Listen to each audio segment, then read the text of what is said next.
Toledot, or Toledot is the sixth weekly Torah portion in the annual Jewish cycle of Torah reading. It constitutes Genesis chapter 25 verse 19-28 to 9. The parashah is made up of 5,426 Hebrew letters, 1,432 Hebrew words, and 106 verses, and can occupy about 173 lines in a Torah scroll. Jews read it the sixth Sabbath after Simchat Torah, generally in November or, rarely, in early December. The parashah tells of the conflict between Jacob and Esau, of Isaac's passing off his wife Rebekah as his sister, and of Isaac's blessing of his sons. Readings. In traditional Sabbath Torah reading, the parashah is divided into 7 readings, or aliyot. In the Masoretic text of the Tanakh, parashah Toledot has 2 open portion divisions.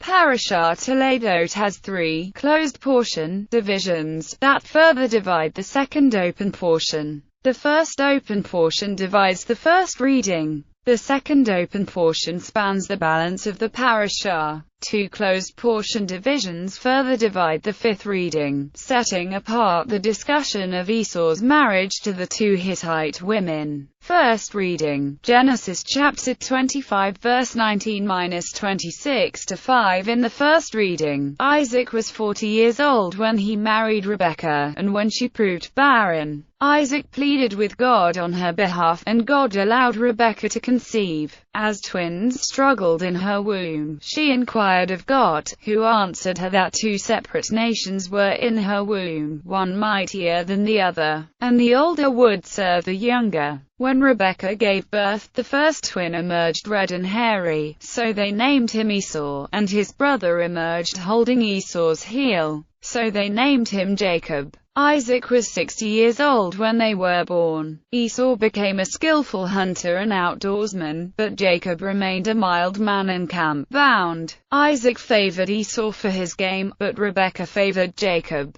Once when Jacob was cooking, Esau returned to the camp famished and demanded some of Jacob's red stew. Jacob demanded that Esau first sell him his birthright, and Esau did so with an oath, spurning his birthright. The first open portion ends here with the end of chapter 25. As the reading continues in chapter 26, another famine struck the land, and Isaac went to the house of the Philistine king Abimelech in Gerar. God told Isaac not to go down to Egypt, but to stay in the land that God would show him, for God would remain with him, bless him, and assign the land to him and his numerous heirs, as God had sworn to Abraham, who had obeyed God and kept God's commandments. The first reading ends here. Second reading, Genesis chapter 26 verses 6 to 12. In the second reading, Isaac settled in Gerar, and when the men of Gerar asked Isaac about his beautiful wife, he said that she was his sister out of fear that the men might kill him on account of her. But looking out of the window, Abimelech saw Isaac fondling Rebekah, and Abimelech summoned Isaac to complain that Isaac had called her his sister. Isaac explained that he had done so to save his life.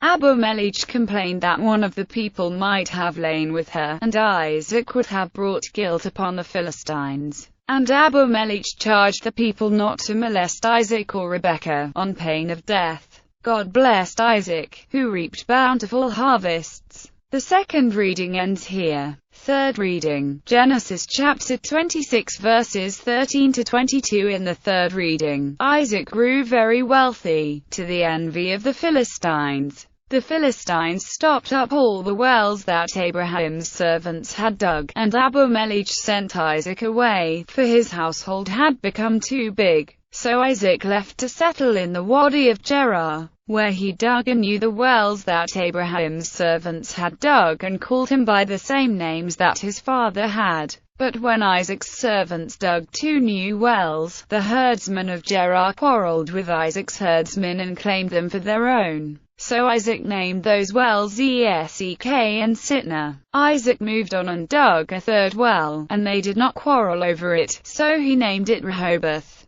The third reading ends here. Fourth reading, Genesis chapter 26 verses 23 to 29. In the fourth reading, Isaac went to Beersheba, and that night God appeared to Isaac, telling Isaac not to fear, for God was with him, and would bless him and increase his offspring for Abraham's sake. So Isaac built an altar and invoked the Lord by name. And Isaac pitched his tent there, and his servants began digging a well. Then Abimelech, Ahuzzath his counselor, and Phicol his general came to Isaac, and Isaac asked them why they had come, since they had driven Isaac away. They answered that they now recognized that God had been with Isaac, and sought a treaty that neither would harm the other. The fourth reading ends here. Fifth reading, Genesis chapter 26 verse 30-27 to 27. In the fifth reading, Isaac threw a feast for the Philistines, and the next morning, they exchanged oaths, and the Philistines departed from him in peace. Later in the day, Isaac's servants told him that they had found water, and Isaac named the well Sheba, so that place became known as Beersheba. A closed portion ends here. In the continuation of the reading, when Esau was 40 years old, he married two Hittite women, Judith and Basemath, causing bitterness for Isaac and Rebekah. Another closed portion ends here with the end of chapter 26. As the reading continues in chapter 27, when Isaac was old and his sight had dimmed, he called Esau and asked him to hunt some game and prepare a dish, so that Isaac might give him in his innermost blessing before he died. Rebekah had been listening, and when Esau departed, she instructed Jacob to fetch her two choice kids so that she might prepare a dish that Jacob could take to Isaac and receive his blessing. Jacob complained to Rebekah that since Esau was hairy, Isaac might touch him, discover him to be a trickster, and curse him. But Rebekah called the curse upon herself, insisting that Jacob do as she directed. So Jacob got the kids, and Rebekah prepared a dish. Had Jacob put on Esau's best clothes, and covered Jacob's hands and neck with the kids' skins.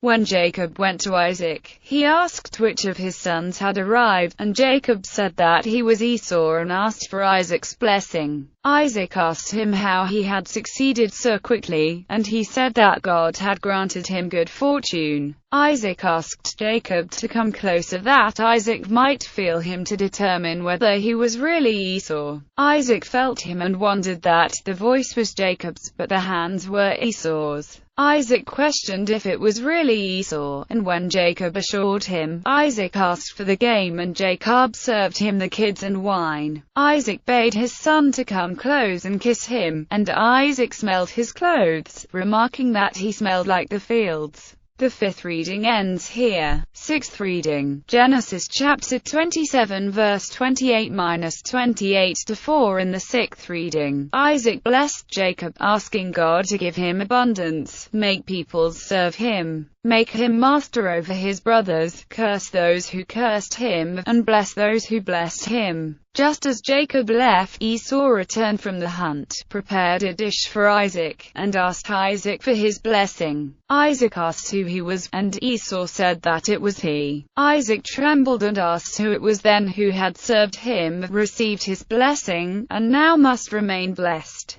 Esau burst into sobbing, and asked Isaac to bless him too, but Isaac answered that Jacob had taken Esau's blessing with guile. Esau asked whether Jacob had been so named that he might supplant Esau twice, first taking his birthright and now his blessing. Esau asked Isaac whether he had not reserved a blessing for Esau. But Isaac answered that he had made Jacob master over him and sustained him with grain and wine, and asked what, then, he could still do for Esau. Esau wept and pressed Isaac to bless him too, so Isaac blessed him to enjoy the fat of the earth and the dew of heaven, to live by his sword and to serve his brother, but also to break his yoke. Esau harbored a grudge against Jacob, and told himself that he would kill Jacob upon Isaac's death. When Esau's words reached Rebekah, She told Jacob to flee to Haran and her brother Laban and remain there until Esau's fury subsided, and Rebekah fetched him from there, so that Rebekah would not lose both sons in one day. Rebekah told Isaac her disgust with the idea that Jacob might marry a Hittite woman, so Isaac sent for Jacob, blessed him, and instructed him not to take a Canaanite wife, but to go to Paddan Aram in the house of Bethuel to take a wife from among Laban's daughters.